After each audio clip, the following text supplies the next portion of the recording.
గణాంక శాఖలో 166 కొత్త పోస్టుల మంజూరు.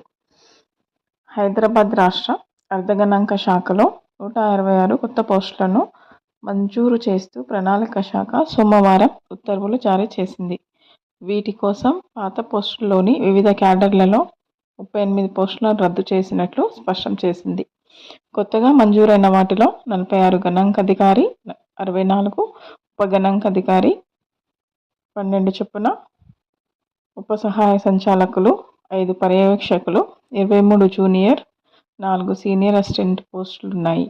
రద్దయిన వాటిలో 8 సహాయక గణాంక శాఖ అధికారి, 15 టైపిస్టులు, 8 స్టెనో, 7 డ్రైవర్ పోస్టులున్నాయి.